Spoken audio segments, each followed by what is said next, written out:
radicals and bad radicals, because there is a community within Minneapolis-St. Paul who identify themselves as radicals.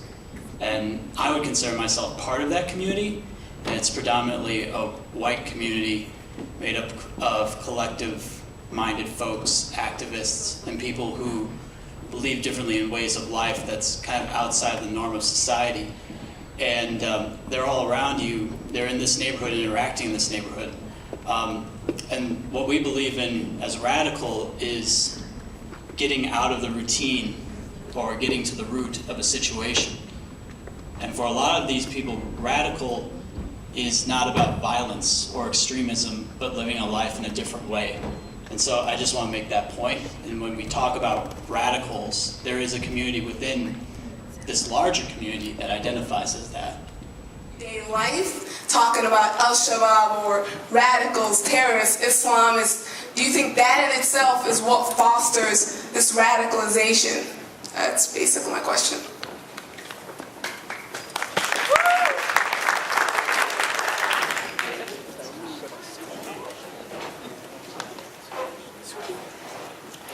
My personal use in that, I don't believe that. Yeah, I think it's more ignorance. Because people, unfortunately, in today's media, when you hear the word Islamist, radical, and that, they are talking about terrorists and whatnot. But it takes, and that's one reason why, St. Paul started the program that we did, is to basically educate both sides. And I think it comes down to education and just knowledge of what Islam stands for. Because most people that have any inkling of what Islam is knows that the people out there, these terrorists, are not, I'm not going to say they're not true, following the truth of Islam or the written word of Islam, but they're taking what's there and interpreting it in their own way. Whereas most Muslims, most Islam that follow the Quran and whatnot are the ones that should be educating those of us that either are not as knowledgeable or are ignorant. And I'll admit there are a lot of ignorant people out there that need to be educated. And unfortunately, though, it's on both sides.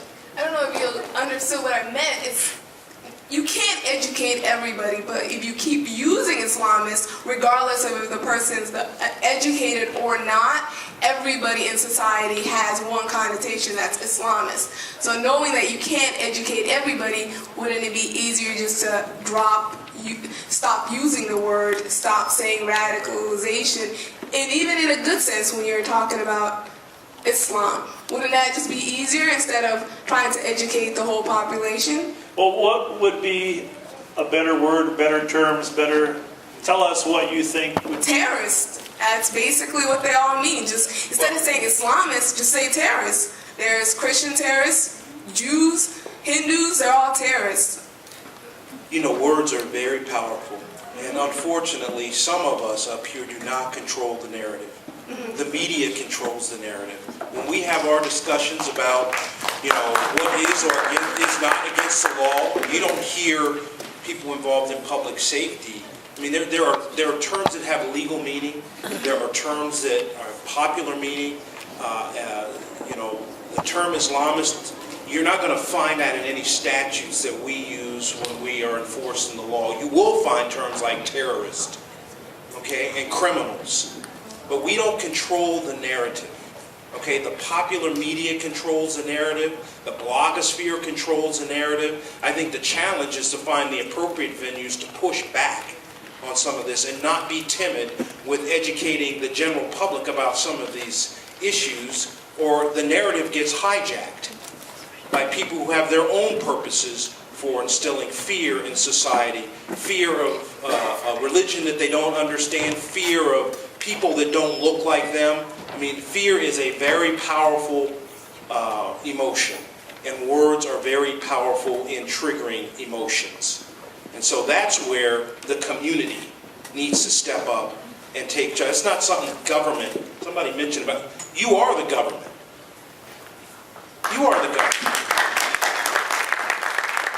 Terrorist, why isn't the war on terror policy in effect there?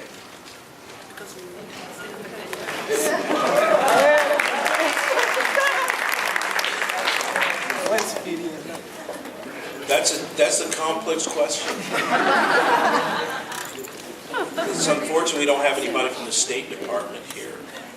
Aren't you from the State Department? What do you mean? I just want to know the involvement the U.S. has in Somalia regarding al-Shabaab. What steps are they taking to eliminate the group? That's a great question. I can tell you what's publicly known. January of 2007, when the Ethiopian army and then TFG was driving al-Shabaab and the Islamic courts out of southern Somalia, the United States assisted with direct aircraft assaults and gunships on the al-Shabaab. At that time, the United States said they didn't encourage Ethiopia to invade, but the WikiLeaks actually exposed it afterward that our embassy had actually supported and encouraged that. But that was one of our first direct involvements, an attempt to sort of wipe out the leadership of the Islamic Courts Union in 2007. Since then, there's been periodic drone attacks on al-Shabaab training camps. There have been helicopter gunship attacks and actual boots on the ground to take out some known al-Qaeda leaders that have been working. Al-Shabaab has morphed into really more of a globalistic organization. Several al-Qaeda leaders, including the one that was responsible for the 1998 bombing in Nairobi and Tanzania, was actually shot and killed in Somalia here earlier this year in June. And the United States has continued to play an assisting role to the TFG government, which really means drone strikes and helicopter gunship attacks on al-Shabaab strongholds. There is a rumor that the CIA is actively involved. You can read that for yourself in terms of working more closely now. But most of our help has been strictly through drone strikes and helicopter gunships against al-Shabaab.